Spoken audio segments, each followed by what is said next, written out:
Hello everyone, and welcome back to our channel, where South African politics gets unpacked, decoded, and occasionally dragged. If you're new here, don't forget to like, subscribe, and drop your thoughts in the comments. Now let's get into one of the most bizarre, dangerous, and possibly explosive stories to come out of the country this year. We're talking about an alleged covert operation, a plot to destabilize the South African state, starting from within the very institutions meant to protect it. Yes, we're talking about a possible coup attempt against President Cyril Ramaphosa. Now, this isn't some fringe conspiracy theory cooked up in a WhatsApp group.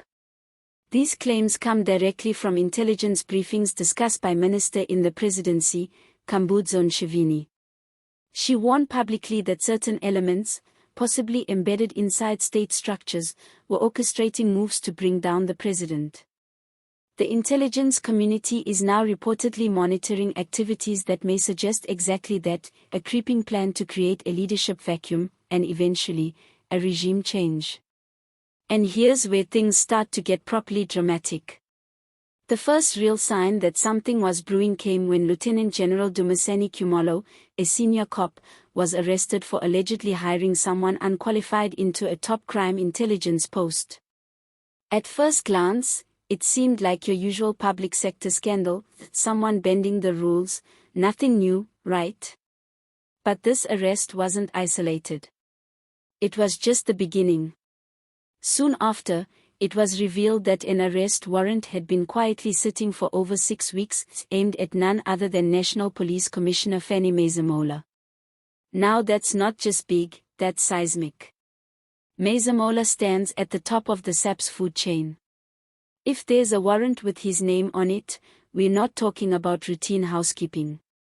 We're talking about internal warfare.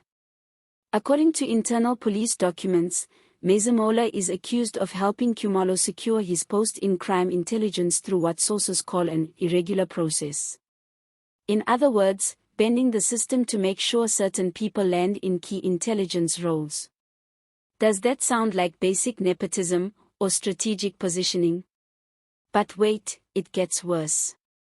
The documents reportedly suggest that the next person on the target list isn't a police official at all. It's General Radzani Mafwanya, the head of the South African National Defence Force. Yes, the military. That's right. From the police force to the army. And then, according to the leaked narrative, the final stage of the plan was to use the Failure scandal, that 2020 saga where a large stash of undeclared US dollars was found hidden in Ramaphosa's couch on his Limpopo farm, as the excuse to force the president out. Now, you might ask, is this real? Is it possible? Well, Minister Ntshavheni says yes, kind of. At a recent press conference in Cape Town, she confirmed that the government is aware of possible destabilization plots. She stopped short of calling it a coup, but said the intelligence structures are watching closely and doing everything they can to protect national stability. She added, and here's the quote, "Some people are plotting bad things. But we are prepared, and South Africa is protected." Which is either reassuring or terrifying, depending on how much faith you have in our intelligence services. The minister also touched on the broader national security strategy.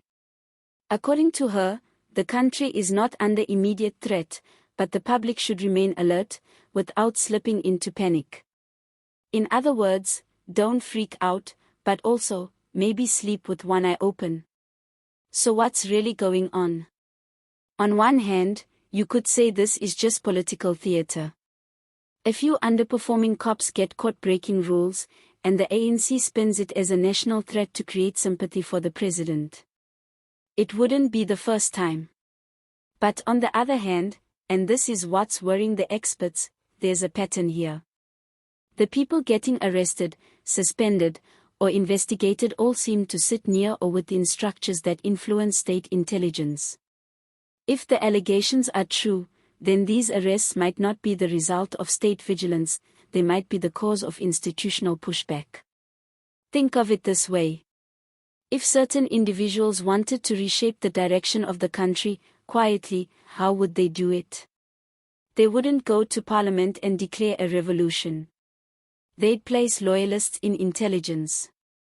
They'd manipulate internal promotions. And they'd weaken the president's command of state security until he looked vulnerable. And if Ramaphosa is as vulnerable as some believe, then this might be the opening move in a longer game. Remember, he's already under pressure from inside the ANC, from Zuma loyalists in KZN, from civil society over failure, and now, potentially, from rogue elements in the police and military. So what happens now? For one, we wait. More names could drop. More documents could leak. And if the intelligence community is really as alert as they claim, we may see a wave of counter-arrests, public denials, and political maneuvering. The presidency has been tight-lipped so far, but if these allegations gain traction, expect Ramaphosa to address the nation, probably wrapped in constitutional language and national unity rhetoric. But don't be fooled. This isn't just about individuals.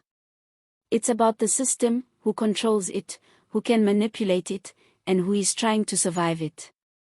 And here's the million-rand question: is this just a political purge dressed up as law enforcement? Or is South Africa truly sitting on the edge of a slow-moving, silent coup? Let us know in the comments what you think. Is this the beginning of a real threat to the presidency, or just another case of ANC factional drama spilling into state structures?